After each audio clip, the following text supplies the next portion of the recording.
কামনা করে সুপারিশ করে জান্নাতে নিয়ে যাবে। যেরকম তাহলে ডেলি কয়ে পালা হবে না, হাসর ময়দানে ডেলি পালা হবে যেরকম। এই জন্য মসজিদ ইন্তজার করতেছে আপনাদের জন্য। আমি বেশি সময় একটি দিলাম না, কারণ আকাশের দিকে দেখাইলে ইচ্ছা চাইছি এখন শেষ করি। যারা শেষ করার আগে আগে আমি আপনাদের কাছ থেকে মসজিদের নাম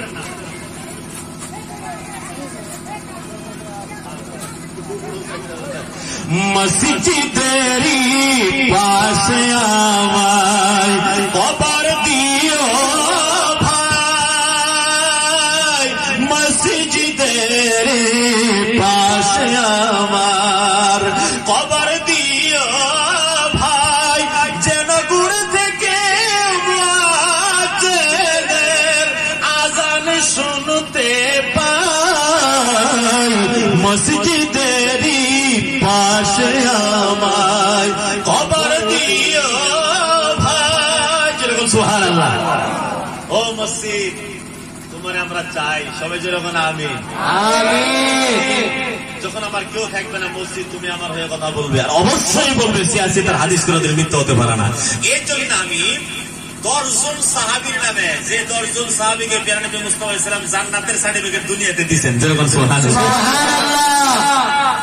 একদিন আমাদের নবী সাল্লাল্লাহু আলাইহি ওয়াসাল্লাম কয়ে ফেললেন, অমুক সাহাবী তুমি জান্নাতি, ও তুমিও জান্নাতি। আল্লাহ নবী মানে কি মাঝে মধ্যে এমন ফায়াজ হতো না, মুখ দিয়ে যাইতেন আল্লাহর হুকুমে তাই কইতেন, আর তাই কবুল হতো, যেরকম সুবহানাল্লাহ।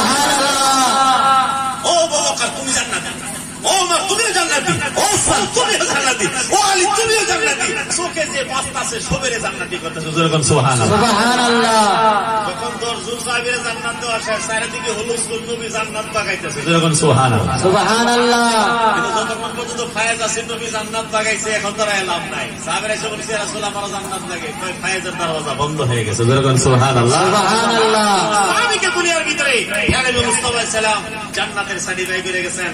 আমার নবীকে আল্লাহ কত খুব অধিকার দিয়েছেন, যেরকম সুবহানাল্লাহ সুবহানাল্লাহ। আমার গোরের পাশ দিয়ে ভাই মুক্তাদিরা যাবে, পবিত্র